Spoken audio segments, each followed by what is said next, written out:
Here we are. Okay, so this is another episode that I think you're going to really enjoy. So stick around because these guys have got something very special up their sleeve. Get ready for a lot of the F word. Anyway, I know that would never come out of either of your mouth. That and it could be the fun word. So who knows? Like I don't know where your mind goes, guys. Anyway, I'm Arorah. To my probably my right or left is Arthur, and down below we have Lao, and we're here to discuss. These guys are two monks. We're in a cave together, and we're going to discuss crap that we think is kind of cool, or sometimes we think matters not at all. So you could decide that, but overall, we ask you to like us, and it's just a little like a touch there. Yeah. And also to share this video with other people who might be as insane as you are to watch it, and also to subscribe. Those help our algorithms, and we're all about algorithms. All right, I'll pass it over to you. All right. So I think the F word we're going to talk about is Freud, right, Lao? Freud, because sometimes a cigar is just a cigar, yeah, it's good, yeah. So what we were going to talk about, at least that was the idea, is unpacking, because you've heard in several episodes, especially Lao talks about no fucks given. I think there was an episode where you said somebody's got a cart full of Little red wagon, right? Full of that. And house every day. But coincidentally, I had a wonderful dream tonight about Lao. And the dream, I don't remember all the wonderful details. And I know it sounds funny. It should be about Arorah, but I apologize. I can't help my subconscious. I am so insulted right now. I'm sorry. Making the slightest distinction. I remember something in the scriptures about making the slightest distinction now. So, and the dream, just to get back, and the dream was the same message kept repeating over and over and over again. And every time I tried to ask why, I got smacked for asking why, apparently. I'm not so allowed to do that in my dreams. But the message is talk to Lao about chi cultivation.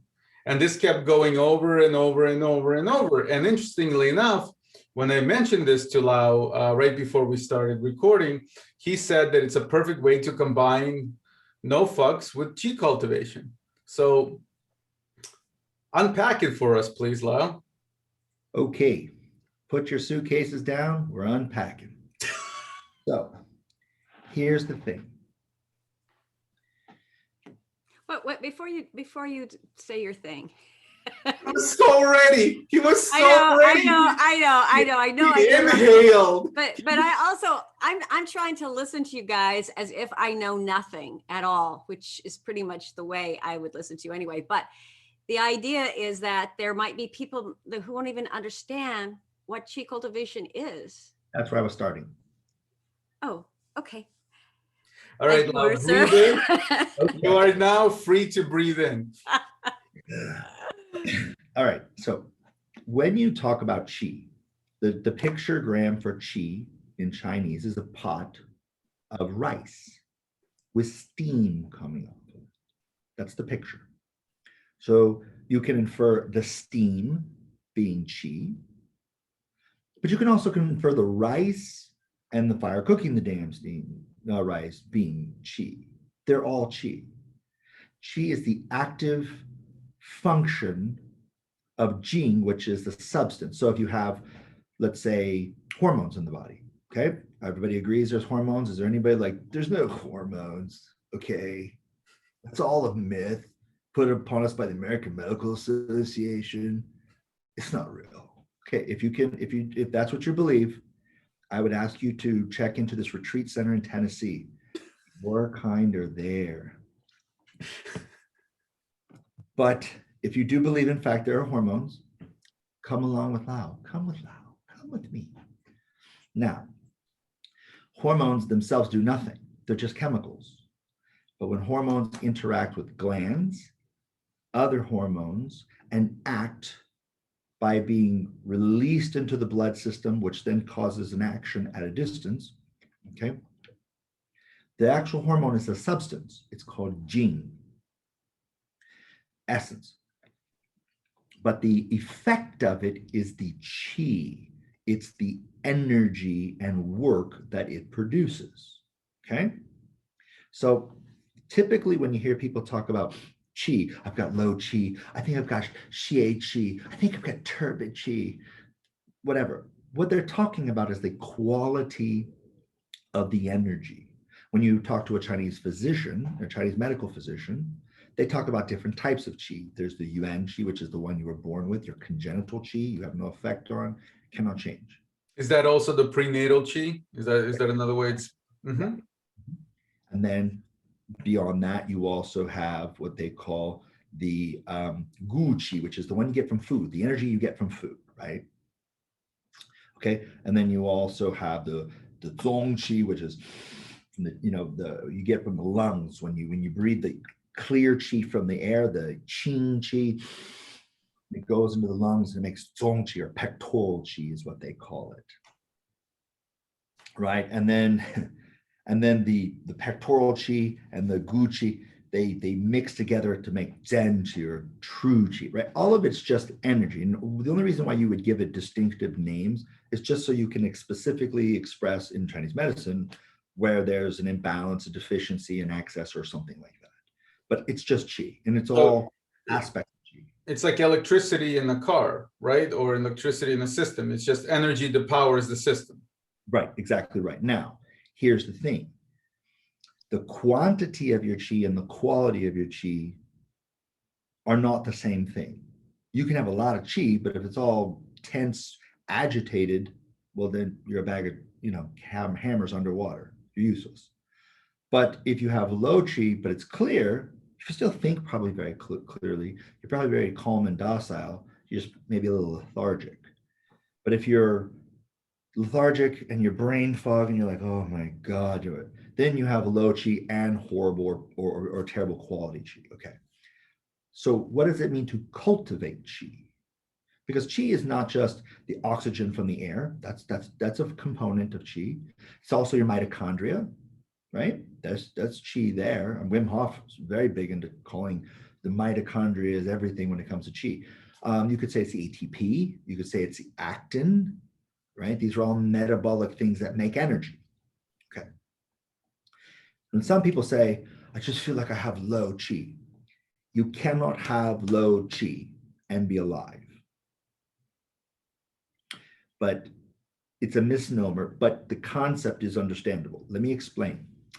This is called a Whoop strap. I'm not making a plug for Whoop. Whoop does not pay me a dime, but this is a Whoop strap. What it does is it tests several things, my resting heart rate, my average heart rate, but more importantly, my heart rate variability. So you could say the average heart beats once per second, ergo 60 beats per minute, right? So a resting heart rate might be a little lower, your activity is going to be higher. But what this does is it measures the interval between it. And so it may be 1.1 second, it may be 1.3 seconds, maybe 1.9 seconds. So the variability, it's not the heart that it cares about, actually. The nerve that innervates the heart is called the vagus nerve. This is the important nerve. Why? Because it is the one that's sending impulses through the body for the sympathetic nervous system, the fight or flight, or the rest and digest parasympathetic. And the variability with the heart rate tells us, does the vagus nerve have a high variability or a low one? If it has a low variability, it's because you're using all the fucking bandwidth for everything. And you're constantly, okay, and you go, oh my God, this is, and you're just all over the fucking place. And therefore your bandwidth to deal with new things, including if you drink a drink of alcohol, now the body's got to deal with that. So your bandwidth is going to go down. If you take medicine, the bandwidth is going to go down. If you've got a cold, the bandwidth is going to, because the parasympathetic and the sympathetic Like your browser, you know, and the RAM speed on your computer, more browsers open, less bandwidth you got, right? So a low heart rate variability means the body's doing a lot. There's not a lot of room to add more on there. Whereas a high heart rate variability, like 50, 75, means your body's really calm, really peaceful. It's not doing too much. It's got a lot of browsers closed. So it can run, you know, a high definition movie or whatever. Okay. That's an important thing to understand when it comes to chi. So it's not only, from what I understand, it's not only doing a lot, but it's also thinking a lot that also adds to it. So thinking is part of doing. The body doesn't know the difference. And Right. if you want to be able to understand this, go watch a scary movie. Your heart starts pounding. You start grabbing it. You know it's a damn silver screen. You know it's a lie. Why, in fact, does you have these? Because the brain doesn't know the difference. It just doesn't. Mhm. Now, the part where you'll start to be traumatized by something is a matter of the smell, but that's another topic for another day. So when it comes to chi, the amount of energy you have, it's not the quantity, but it's the quantity times the quality. Now, here's the thing. How do we cultivate chi? A lot of people do this. And you know what that does? Not a fucking thing in and of itself. Not that it's bad, but it's a red herring to think, okay. Because if you're still running around in your head and you're still worrying and all that kind of shit, what good is it doing? You're just holding your arms up. The idea is to add the breath, which Arthur is really great at teaching and really great at explaining. What does the breath do? The most important thing of breath is not to bring the air in, although that's what people will tell you in Qigong. It's a misnomer, it's a lie. It's the amount of carbon dioxide you breathe off. Here's why. You breathe in, oxygen goes up, carbon dioxide goes down. And you breathe out. Then in between, the oxygen is used, carbon dioxide builds up, then you exhale, the carbon dioxide goes down, and then you inhale and the oxygen, right? This is the way it's supposed to be. But most people suck at exhaling. If you really want to read a great book on breath, it's called, Breath. It's by James Nestor, Nestor. I don't know James. I've never met James. I've read the book. I've had people come to me and bring me books. Like I get book recommendations all the time. Certain things call me. That one did. You want to learn about changing your entire life without having to change one thing, learn to breathe properly. When I teach students for the first 3 years, I'm working on with their needs, which we're going to talk about in a minute. But when people are stupid enough to come for the last 3 year of the program, I'm a tyrant. I'm not the nice teacher. I'm the mean teacher. And the reason why is because at this point, I become an external check to their own mind. Now you've already gotten all the foundations. You've got all the stuff, time to work it out. Now there's some things you got to do. First off, you got to change the way you breathe because it sucks.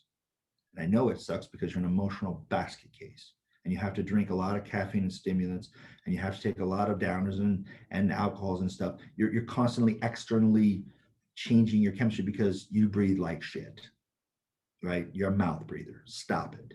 It's not worth it. And so the ability to breathe properly is to take in, let's say you breathe in for 3 or 4 seconds, but breathe out for 6 to 8 seconds. Yep. Wow. Okay, little brain physiology, little biophysiology. When the carbon dioxide gets bigger, okay,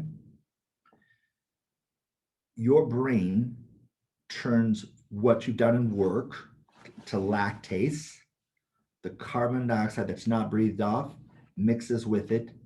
Well, it becomes carbonic acid, which mixes with the lactase, makes it lactic acid, and you get sore and you don't want to move anymore. Like right after you work out, you're sore because you didn't breathe off properly. So I tell you, when you're learning to run or when you're working on high cardiovascular stuff, only work out as hard as you can have a conversation. Because that you need to be breathing off. But if you're like, you're not breathing off properly. And what happens is you build up the lactic acid, and then you don't want to work out anymore. You don't want to do anything. You've subverted yourself, all because you don't know how to breathe out properly. And you don't know how to hold the diaphragm properly.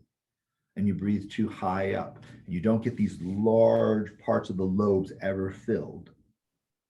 And so you basically breathe with about 2/3 of the lung. If this part down here is accumulating usually dead air and all, there's been times when I've worked on people in the clinic with needles and stuff, and they started having coughing, and they coughed smoke, and they don't smoke because I had them breathing so deep that they started purging stuff that had been trapped because of the differential of air, because they only breathe usually to here. And so everything down here, because your ribs go all the way down, because that's where your lungs go, all the way down. So the way I describe it is the core comes up to meet the breath. So the whole body is breathing rather than just a little portion right here. Yeah. And now here's the thing. So let's say you get into a situation which is a trigger, and I'm triggered.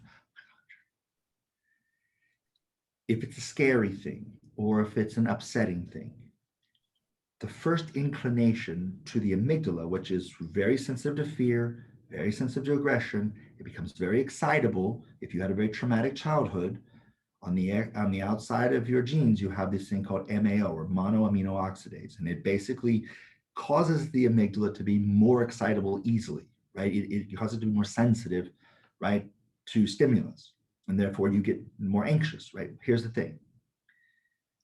When you have one of these things, like let's say somebody comes up with a gun, or let's say somebody's breaks into your house or whatever, and you go, right? That's a normal thing. But what did you just do? You held your breath. Yep. When you hold your breath, you're seeing the event and you're going, it's scaring me. But that event is not what's scaring you. It's a catalyst. But what's scaring you is that your brain, without you knowing, is going, I'm fucking asphyxiated. I'm being asphyxiated by you. And this is where the big fear starts to come, because you're building up this carbon dioxide levels. And the amygdala is so overwhelmed and so taxed and overdeveloped that the basolateral amygdala and all these structures over here in the prefrontal cortex, which can think through, they can't activate because all the blood and all the energy is, the chi energy is going to that back part of the brain to deal with this scary thing. And the receptors on your heart, alpha 1, alpha 2, beta 1, beta 2, they're changing the body chemistry so that all the blood leaves your organs and it goes to your extremities, it leaves all the prefrontal cortex and goes to the back part of the brain. So your IQ starts to drop. And so with a much less IQ, you start making stories or narratives about what happened, which has nothing to do with what actually happened, coupled with the fact that you're asphyxiating yourself and you don't realize it. So if you did one thing and went and just made yourself crazy do that, and you look nuts, but if you did that, you wouldn't be experiencing anxiety or fear, you'd be experiencing excitement. You would transform, you would alchemize anxiety to excitement, because the brain cannot tell the difference between the two.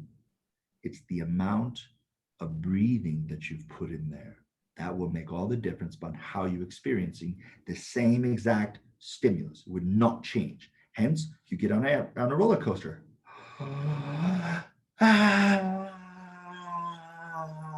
And it's amazing, you're fun, you want to do it again.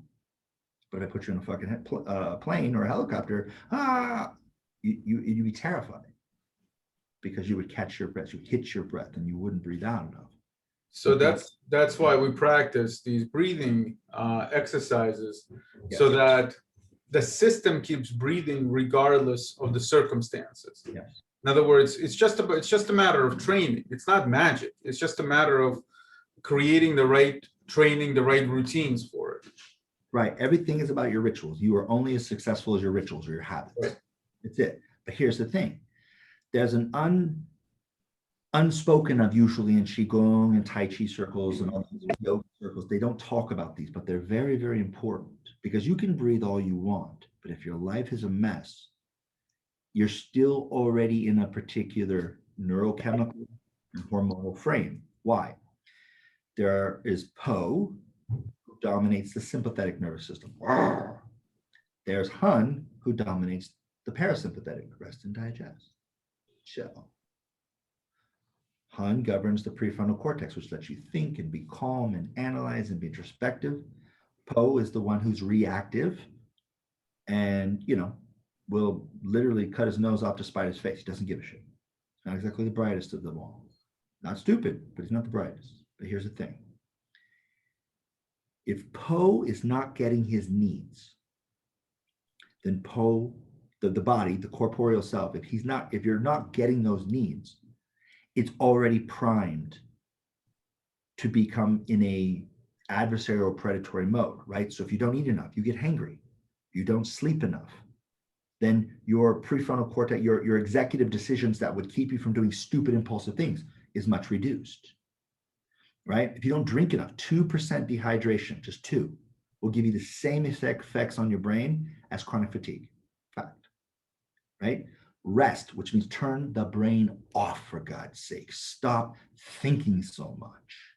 Now, some people are like, I watch a lot of TV. I already got that.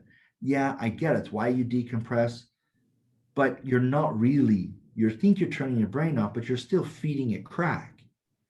Go outside, as Arthur has said, put your feet in the grass. Go look at the damn birds. Go look at the hyacinths or the bougainvilleas. They have yesterday, today, tomorrow plants. You should go look at them. They're amazing. They go from violet to lavender to white. It's amazing. So in the garden. What I found, just to add a little bit of color also to what you said very eloquently, is that the breathing exercises also help ground you in your body. Yes. Right? And especially if you create an imagery where you imagine breathing all the way down to your feet, yes, all the way down to your toes, and use your toes to help breathe out. Yes. That help from your toes does amazing things to structuring the breath on the way out, like you just said, right? On the way out, which is so important. Right, because when you're doing that, you're mindfully breathing, you're engaging the parasympathetic nervous system, which allows all the blood to come back to your viscera, all the blood to come to the prefrontal cortex, all of your anxieties and stress hormones, cortisol, norepinephrine, all of them to go down. So you can actually, think and have critical, inductive, and deductive logic, things that will help you to go, I know there's no monster upstairs, and I'm going to go upstairs versus I know there's none, but I can't go. And that people have that everywhere in their life where they turn away from the problem instead of turning into it. So rest for the mind is amazing. Then there's relax. Lackadaisical, meaning to become carefree, to return to a state of carefreeness. Stop burdening your nervous system with every damned imagined thing. You do not and have not ever faced Ragnarok. I'm sorry, you just haven't. But you live every day like you're getting up and fucking Ragnarok start. Well, it's all relative, right? I mean, but then, I'm going to be a little bit selfish here because something just came to my mind. I would love to get a reaction. So when I work on Qigong, when I work on the breathing and everything myself, or when I'm teaching, mostly when I'm teaching, I'm pretty shitty at doing it myself. That basically, I know I'm going in the right direction when I get goosebumps and chills. Yeah. Can you talk a little bit about that? Because that's when I feel the most energized, is when there's heat, I feel bloated, I feel less energized. But when there's no heat and there's chills and goosebumps, it actually like zaps through me. Yeah, because you think about your nervous system. When you have MS, multiple sclerosis, and you add heat, it causes you to generate faster. Right? You feel bloated, you feel puffy, because when you feel heat, it plumps things. Think about, ballpark franks, where something whereas if you take air and you make air colder, you can put more oxygen into a smaller space, therefore you get more. That's why, race car drivers have cold air intakes, because you can get more oxygen, which makes a hotter fire. So it's not about being cold or hot, it's about being cool. It's about being in that enough space, that wu-wei space. And so when you're doing that, that means you have less excitability within the nervous system. And that comes by not taxing it all the damn time. You need to have some strain, but you also need to have a good amount of recovery. And that's an important thing that needs to happen. Rest for the mind, relax for the body, allows that recovery time, that ebb to every flow. Everybody wants to live in the flow and nobody wants the ebb. And then they wonder why they burn out. Because most people are not burning the candles at both ends. They're burning it like a fucking menorah. So basically, recovery allows you to cultivate chi, and that's the right state to cultivate chi in. And tension or stress. Recovery and exertion, but Right. you have to do both, and you have to do them both in the quantity, and they may not be equal. Some days it may be more of this, and some days it may be more of that. It just depends. But here's the thing, and let me finish this thought because this gets to the zero fucks concept. When you have rest, relax, eat, drink, and now you need to get into sleep, nothing is more important for you than sleep. Nothing is more important. So we're like, well, I don't want to really sleep a lot of hours. I really just want to meditate. Stop it. Sleep. Don't be a retard. Just sleep. Because you're not getting the primordial hormones, human growth hormones. You're not getting those repairing things without your deep sleep, without your REM to compress your memories. You're just not getting it. Just stop. Stop watching Game of Thrones right before bed at 12:07 p.m. a.m. Don't do that. Go to bed. If you do, you'll notice that's the quickest way to cultivate chi, getting enough sleep. If you're like, well, what if I can't sleep more than 5 hours? 5 hours may be enough for you, but take a nap, right? Because we didn't always sleep in one long breath. We used to sleep in 2 4-hour blocks. Historically, species slept twice a day. Right. Like wolves do, right? And it's important because it allows for peak, but then it allows for a good ebb, right? But sleep is absolutely critical. If you get nothing else, I say, go to bed. There's a Taoist scripture. It's written by, I think it was written in like the Eastern Han Dynasty period by the Taoist immortal Samuel L. Jackson. It's called "Go the fuck to sleep." You should read it. It's amazing. You'll love it. It's just, I think the normal translation today is so much better and richer than the Han one, but I'm not exactly sure. So give it a shot. If you can make it in a day, even a 20-minute nap, 26 will do minutes. absolutely wonder for you. 26 minutes. That's the ideal time when you won't be asleep. If you're tired, if you do 40 minutes, it'll take you an hour to recover. If you take an hour, it'll take you something like 27 minutes plus the hour. So whatever, anyways, 26 minutes, you're on. But then there's two other things that Po needs to harness its energy capabilities. If it's the battery, you want to optimize your battery. Eat, drink, rest, relax, sleep, play. Because play takes a lot of tension off the nervous system. Right. Play is not just being silly with bouncing a ball around. Play is a quality of your character. It's a quality of your heart, of your spirit. Be playful. You see us, we are the most playful people, but we're very serious, but we're very playful. And the reason why is if you ain't laughing, you're crying. As simple as that. The strongest muscle in your body is your sense of humor, or should be. And it takes so much pressure off. And then the final one, which most people are absolutely terrified, and it really saps your ability to hold and cultivate energy, is your intimacy. You have to have intimacy. Whether it's sexual intimacy or just deep, intimate conversations where you talk. You see how vulnerable and open I can be. So is Arorah, so is Arorah. The reason why? Because intimacy is an integral part, because if you don't open up the heart, you might power the limbs, but this is all stuck. You don't want that. It's a dead cell in the battery. You don't want that. And then finally, once you get the intimacy, once you're playful, now you can hold a charge.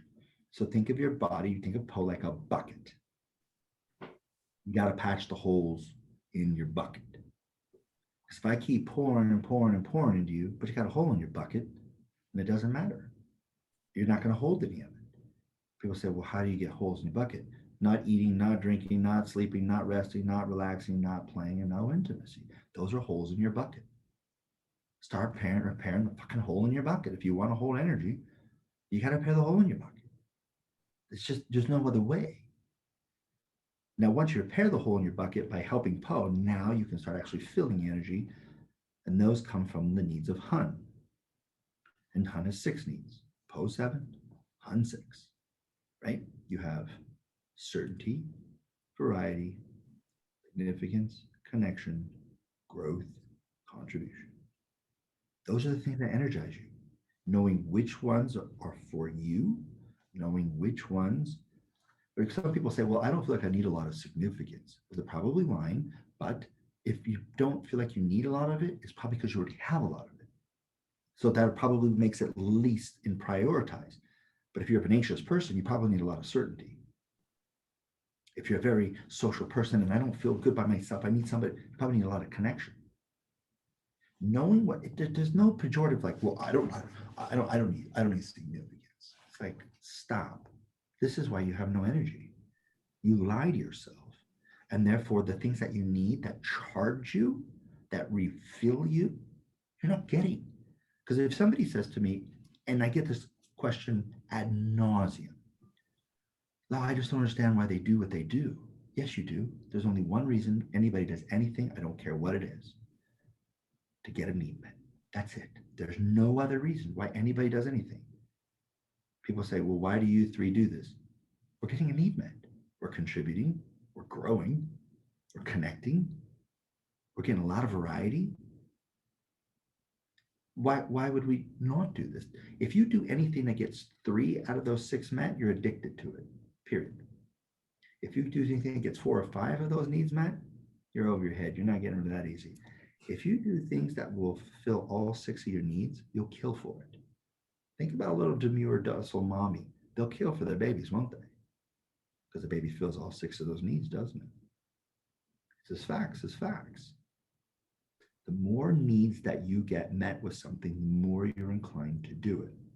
Now, just like children though, what if you don't get your needs met in a good way? Doesn't matter. You'll take a bad way, won't you? If you don't get positive attention, you'll take negative attention, won't you? Yep. Why? Because you can't, it's a need. It's not a want. It's not a, it's like, well, how do I get rid of it? Dude, it's a need. Like, what are you talking about? Like, how do you get rid of food? How do you get rid of air? How do you get rid of water? A need. You have to have it. The question is why are you settling or choosing? So if you take a look at a scale of 1 to 10, 1 being really low, like shitty, and 110 being really high and amazing. If you do something to get your need of, let's say, connection, maybe it's a bit, you're verbally abusive, maybe it's just a opportunistic bartering, whatever economy, and you get it 3 out of 10. You're not giving that up because it's still consistent, it's still certain. But why are you settling for 3? Why not go up to a 7? Why not go to a 9 or 10? Most people don't go to 10 because it takes too much work, and I don't want to put that much work into it. Because it takes a lot of work to get it to 10. You have to work hard. It doesn't come easy. You have to work. You have to get out of your own way and give up your own bullshit. Because the thing that keeps you from topping off at 10 is usually your own bullshit that you let float on the top in the bowl. You need a flush. But the point being is you can still get 7 or 8. But the reason, and that's where your energy comes from. Think about it. You spend time with people you really enjoy, doing the things you really enjoy. How tired do you get? So it all goes back to the same thing over and over and over again, which you and I, we talked about this, how tired we are. Repeating it is know thyself, know thyself, know thyself, know thyself, know thyself, etc., etc. The more you know yourself, the more honest you are with who you are, the more then you can get your needs met because you'll ask for them. You'll go find them. Right. So how does this lead to no fucks? That's exactly where I'm going. So if you're sitting here like this, for some people that recharges them, doesn't it? But this isn't, the act is not what's recharging you. It's the symbol of what this means. If you can sit and do this for, let's say, 20 minutes, you can sit alone with yourself. Oh my God, can you imagine what it would be like to be able to sit alone with yourself and enjoy it? Is this possible, Lao? What sorcery are you talking? I know, child, I know. Also, the ability to sit still and shut the fuck up. Now I can sit still and shut the fuck up. Yes, yes, child. Yes, child. Yes. Look away. Yes. To be able to sit and do this is not what's important. To be able to sit and do this and be still and breathe If there's a high amount of tension in the body, you're draining energy because it takes energy to hold tension. Yes or no? Yes. This is where you sap energy. But when you relax, you store energy. So Lao, where does 0 fucks come in? I'm glad you asked, friend. As you can see, I keep my little red wagon. I leave home with 12 fucks every morning. And now when I return home, I count. Still 12 fucks, which means I have not given one fuck all day long. Not one fuck. If you look at my field, it layeth barren, for there are no fucks in my field. What does this mean, Lao? How are you being facetious? I'm not. I'm being humorous, but I'm trying to convey something to you. Do you know why people don't get their needs met? Because they care more about what other people think and the stories in their fucking head tells them than actually taking care of themselves. You would rather somebody think something and curate an image that you think that they think, which they never will, and you will literally lose your trust, self-respect, and any type of deep connection you could have to yourself, because you will whore yourself to get the attention and approval of somebody who doesn't give a fuck about you. And that's true. Because when you're thinking, oh, I wonder what they're thinking, they're not thinking about you. They're thinking about themselves and what you're thinking. It's a cosmic fucking sick joke. You're trying to appease somebody that could care less about you in that way. Because in the end, if you're in your best state, you stand to give the best of yourself to everybody around you. Guess what happens? You'll probably get the best back from them. But if you are constantly trying to curate it, I don't want them to think this, man, I don't want to do this.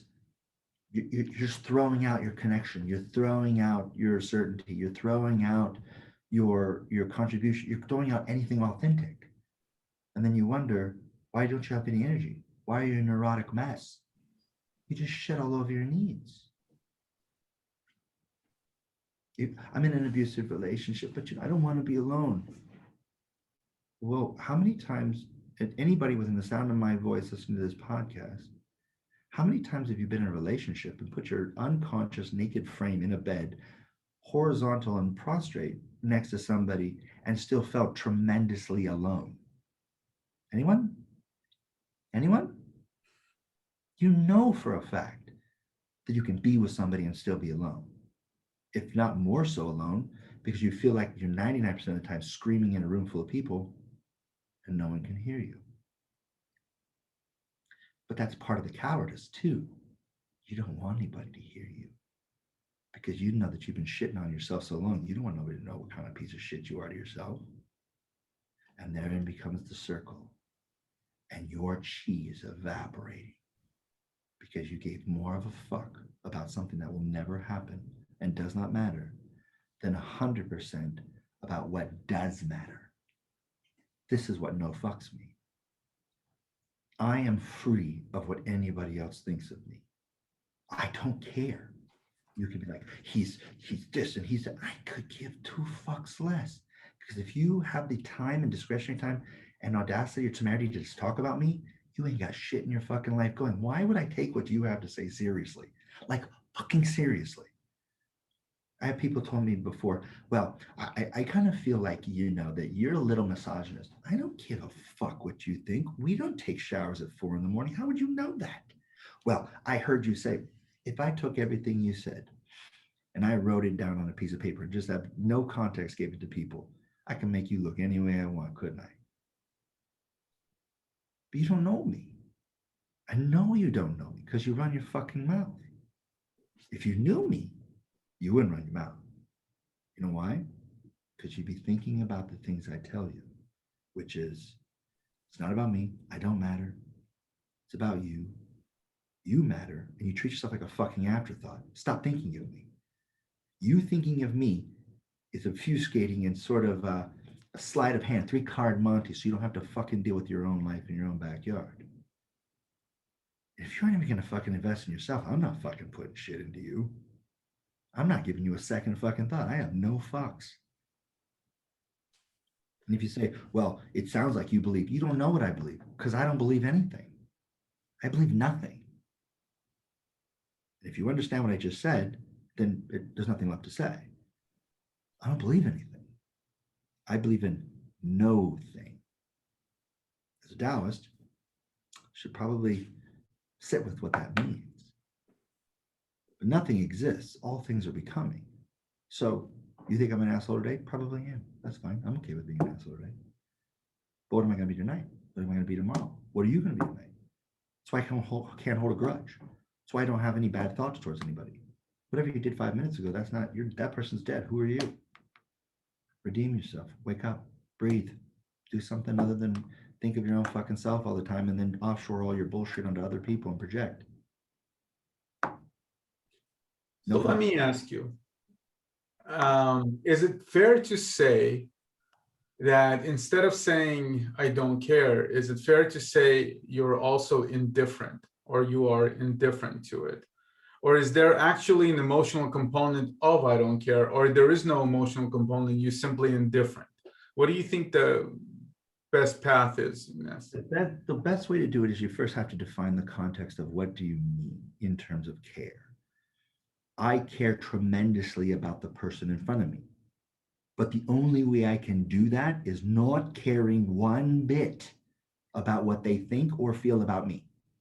Mm-hmm. Now, to do this, you have to ask yourself, where's the focus? In most people's case, what they're focused on is what somebody else thinks. Right. This is where the I don't care comes in. But it is not exactly, so let's be clear, this is actually a human condition. So this isn't kind of, I wouldn't say it's not your fault, but it's something that is designed in us to be a social creature, right? Yeah. We have to care about what the community or whatever the people are around us think of us, because otherwise we won't be able to fit into it, right? What happens is we get rid of the natural stopping point, right? Instead of saying, okay, well, now I understand what it looks like and I can fit into it, we keep thinking about it and we keep reacting well beyond any normal stopping point. Right. But here's the thing. It's not that you shouldn't care about fitting in and doing all those things, but you can do it a yin way or a yang way. Mm-hmm. The yang way of doing it would be, I'm going to work on myself. I'm going to figure out what my 7 needs of the PO are and how I get those best for me. And I'm going to do those things. I'm going to eat the diet that goes with my blood type, that goes with my personality type, my activity level. I'm going to drink enough water. I'm going to make sure I sleep these amount of hours, right? When you take care of yourself, you have a best self to now present to the world, which will fit in and contribute those things, which are the measure of your creation. Mm-hmm. When you live your nature and the measure of your creation, you're happier than anybody that ever existed. That's the yang way. The yin way is, I'm going to curate what I think you think and the answer I think you want and what I think I'm going to project. And I'm going to manipulate the fuck out of you to make you think a certain way, which will make me a neurotic mess because it'll never fucking happen. And I'll be constantly making stories up in my head and trying to make contingencies and all. But I'm getting farther away from my nature. I'm getting farther away from who I really am, what I was born to do. Because I'm not looking at myself and calling myself my own bullshit. I'm in fact making you the external villain. Mm-hmm. I can either be the hero or the victim. That fucking mess is how you get professional victim classes. This is where you get professional hero classes, and you get meddlers who interfere with each other's life paths. Because it's way easier to deal with the external than to go on the journey inward, right? You would think, but the problem is when you go to deal with the external, you're still taking the internal and putting it out there and projecting it on people. And so you're doing double the work. Of course. And Arorah, you seem like you have something to say, and yet you don't. I was muted. I was just going to say that, when you talked about the victim and the hero, it just occurred to me that, whenever we project outside of ourselves, it's the enemy out there that we are dealing with. And we're powerless over what other people do. But then we distract ourselves from the real enemy, which is the one within. If there's an enemy at all. But, even then, what tact are you taking? You're taking an adversarial or an understanding approach. The thing is I have dealt with people who are abusive to their children. I have dealt with people that are abusive to their spouses. I've dealt with people who are just what most people would think of as the worst people in the world. To me, they're just people. And there's not one person in the sound of my voice that can't point to things that they would think of making me the worst person. And yet, if you look at the aggregate of what a human is, you're not that imaginative, man. Calm the fuck down. I'm not exonerating your behavior, but trust me, Crutchy, you're not that big of a deal. I had a student, he got a hold of me. He was very upset. And he said, I need your advice, Shifu. I said, okay, tell me what would make you go to such low points of your life that you would ask for my advice. And he's like, I did a disgusting, horrible behavior that I just think terrible of myself. I'm like, okay. Stage set. Enter character number one. Who's the villain here? I am. I got physically aggressive with a girl. You son of a bitch. What happened? What'd you do? I put my hands on her. She's not hurt. I didn't beat her or anything like that. I went over the line. I did just terrible things. Okay. Can I ask just a couple clarifying questions before we go into your 9 depths of hell, Dante? How much did you sleep last night? Oh, I haven't slept in 2 days. That's crazy. Well, weird. First shot. Didn't see that coming. How much had you eaten? I had eaten breakfast that morning, but it was late. How much did you drink? Oh, I was drunk. Okay, end of discussion. I'm not excusing the behavior, but I am pointing out what the fuck else you think is going to happen. Why do people think they can walk around with the most aggressive, the most unhinged mammal on the planet and think you can be so fucking cavalier as to not feed it, to not sleep, to get it inebriated when all of its base things are not being met, and then you inebriate the executive functions that's restraining the chaos and then go, Shifu, I can't believe it happened. I can't believe it hadn't fucking happened earlier. So go ahead, sorry, Lao. No, but so my point is that, okay, you can do one of two things. What's done is done. You can't change that. But you can do one of two things. You can beat yourself up and go into penance and be all John Calvinist about this. Or you can decide to make this a moment where you now understand all the bad things you think about yourself, it's always been there. Everybody has it. But yours is actualized now. Yours is real. Yours isn't theoretical. It's not potential.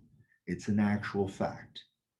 You can stop being so goddamn cavalier about your life, thinking, my Shifu has taught me all those things, but apparently that doesn't apply to me. Oh, it applies to you, retard. It applies. And the fact that I told you that almost 2.5 years ago, when we got to this point, tells me the information got into one part, but did not get deep enough into the triune brain model to make it a habit.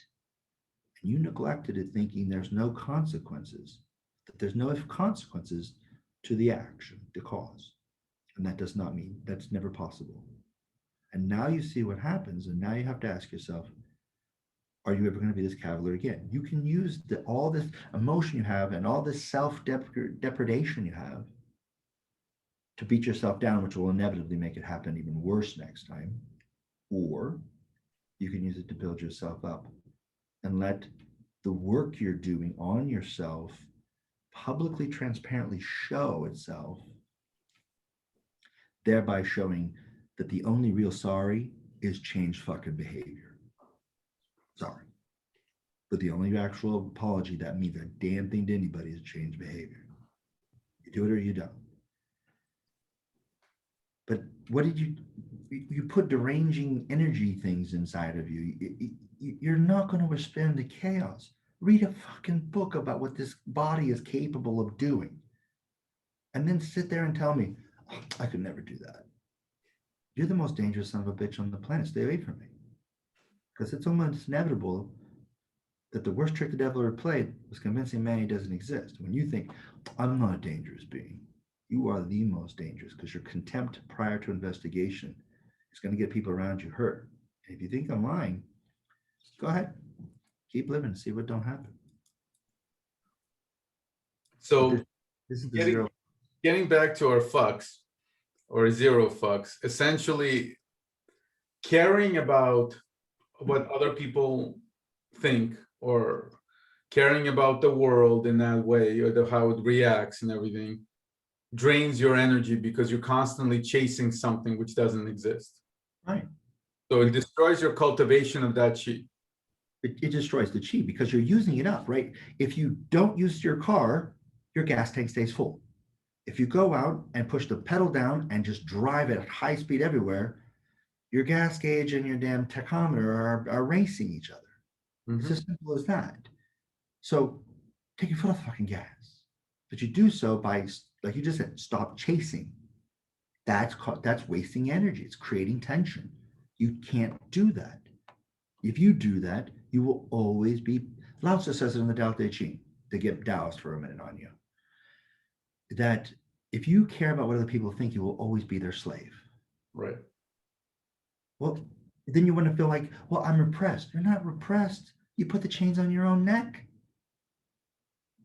But most people are more afraid of the potential of flying than the certainty of falling.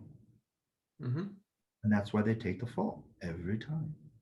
So if you want to cultivate chi now, you first want to get grounded within yourself, right? That's the key is to get grounded not only within yourself, but also to this earth, right? Because being grounded to this earth gets rid of a lot of these delusions and confusions that we have in our head that we hold. And what destroys chi faster is wrong thoughts, confused thoughts. 100%. Okay. Because here's the thing. Let's just talk about the concept of grounding to the earth. It's not just putting your toes on the ground and like electrically grounding, although that's part of it, but it's also being grounded in reality that you're not fucking Cleopatra. Right. You're not fucking Spider-Man. You're not you're just a bag of carbon and molecules being governed by an intelligence you fucking can't begin to understand. And energy. And energy, right? You're being governed by all these things, and you have no clue who or what the potential of that is, and you're making no effort to do so. That's the reality right now. That's grounded. That is as base Mark 1 mod 0 as you're going to get. So what are you going to do about it? I mean, that's nothing wrong with that. That's in 7.7 billion people. Everybody's that way. Fine. The question is not, are you that? It's what are you going to do with it? This will define whether your life is this or this. It's as simple as that. I'm just a dumb, I don't know a damn thing. I know that I know a damn thing. I don't need to know it. I need to be able to do what's in front of me. Right now, you two are in front of me, and I love the hell out of you. And that's all I need to do. Everything else, I don't give a fuck. It doesn't exist. That's what it means to be in the moment, right? Tao talks a lot about being in the moment. There is no tomorrow, there is no yesterday.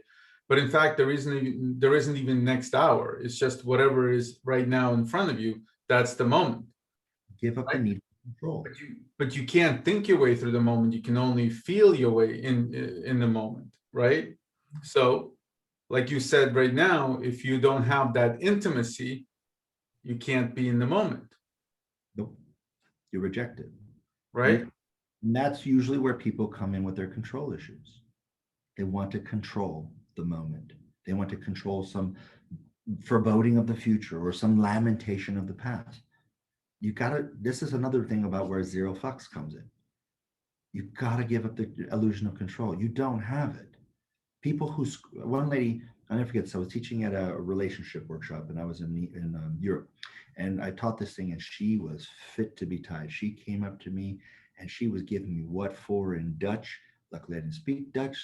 And so afterwards, and she's like, I'm sorry, I forget English when I'm really angry. I'm like, I forget English when I'm angry too. So, and so she was yelling at me, and what she was upset is, you know, I feel like you just come in here and you tell me that I'm a control freak. I'm like, I don't think I mentioned you in the least. Do you remember me saying? Well, we know who you were talking about.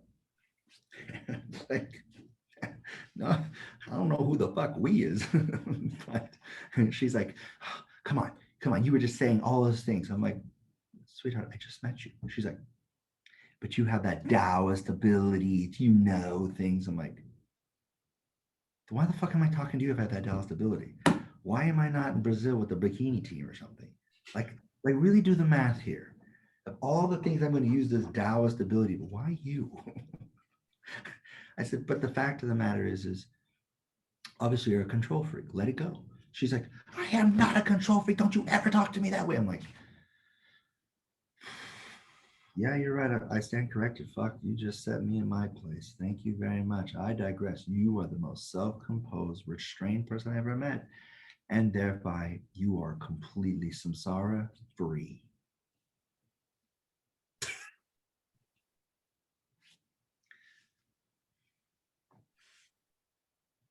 That's a great story. It's a true story, and it happens and it plays out in many different ways.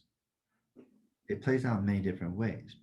It comes from the fact that people are usually afraid, right? Your number one of all the needs usually goes like in these order, usually.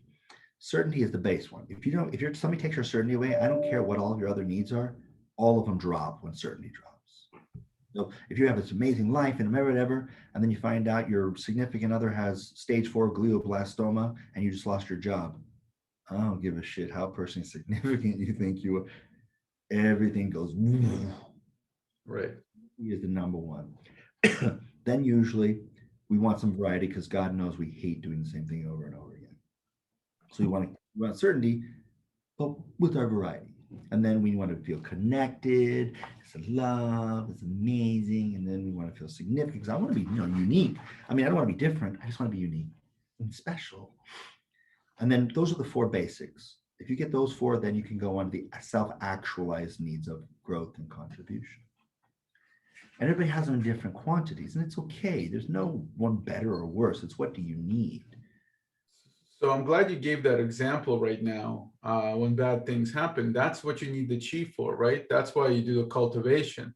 It's not only to use on a daily basis, but so you build the reserve tanks for when those bad things occur, for when you need to take the punches, you can get up. Actually, you have the ability, the energy, and the flexibility to get up as opposed to coming down and getting broken on the ground.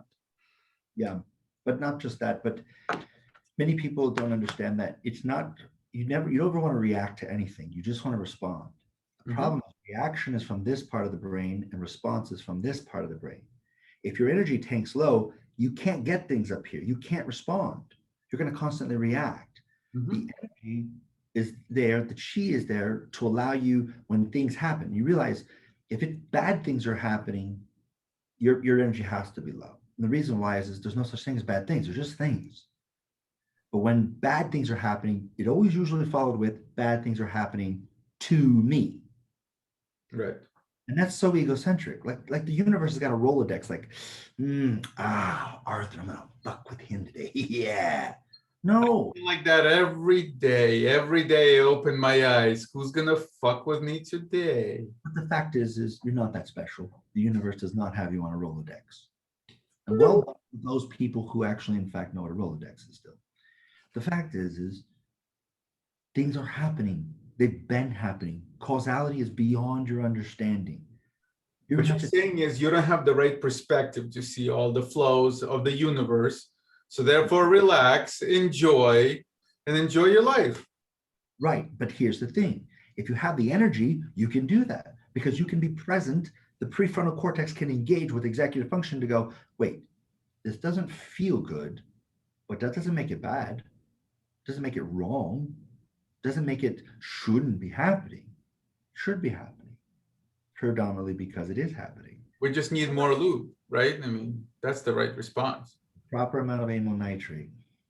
But also what I think that you're saying is that you can be suffering, but you don't have to suffer over your suffering, because that's extra energy that you add on to whatever it is that you're doing. It's your response to the suffering that makes all the difference. Yeah.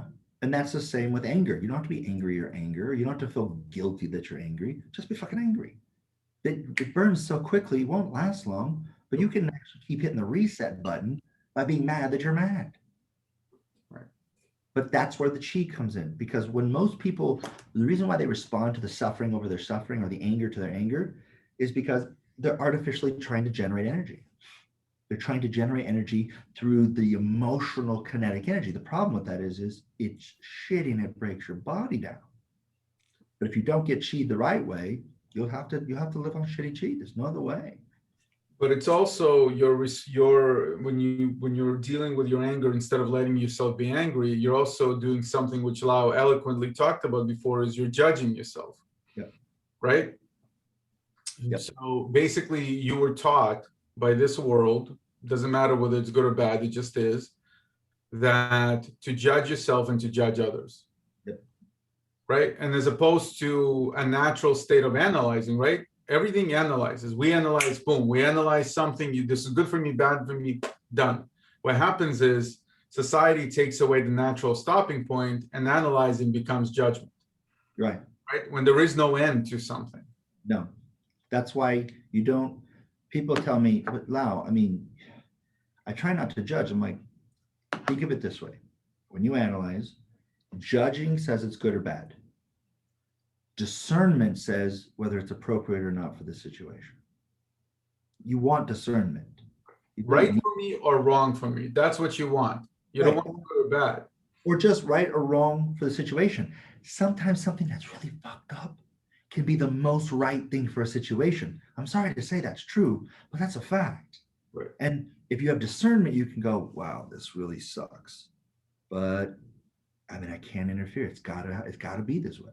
If you're a parent, you know that there are some times you're gonna have to be an asshole in your child's eyes if you want to be a good parent. Right. There's no other way around it. You've got to do what the situation requires. Whether you like it, you want to, whether you feel happy about it, who gives a shit? Discernment says, do the right thing for the situation, regardless of your personal hangups and bullshit about it. Judgment says, it's bad, so therefore I'm not going to do it, and I'm morally righteous for it. And then you end up having this big problem, this morass, where it's like, on the one hand, I'm morally righteous. I only make people feel nice. But then you're also enabling all this other bullshit to happen, and you're the problem. But I only make people nice. You're the problem. Like everything else, you're the problem and the solution at the same time. 100%. So using judgment, it would be okay if you had even half the qualifications necessary to properly judge. You don't. Stay the fuck away from judgment. But learn discernment. Discernment's about nuance. It's about gradations. It's about the trade-off. Well, I mean, I'd like this to happen, but this has to happen. Is there a return for that risk that I need to? It's a calculus thing. And most people are taught they can have all of this and none of that, which is judgment, and it's bullshit. It can never happen. It has never happened. Facts. All right, guys, I think we're coming to the time that we need to say goodbye to people. I think we are. I actually, since we were talking so much about the brain, I learned a really quick little exercise. Do you guys want to do it? Because you're talking about how we need to bring our energy into the frontal lobe. So one of the ways to get more energy is to laugh. Mm-hmm. And so you could do this with your kids, but so you pretend you have 2 glasses. Okay. All right. And so it's like, how you pour tea to cool it off like this. Okay. So you're going to go like this. You're going to go, ha, ha, ha, ha, ha. Ha, ha, ha, ha, ha.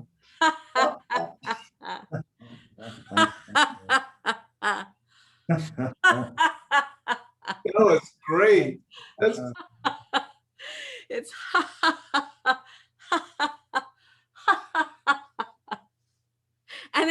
and then you're just laughing. I mean, it's like you can't help but just laugh from that. But it is so fun. Do it with your kids. They'll love it.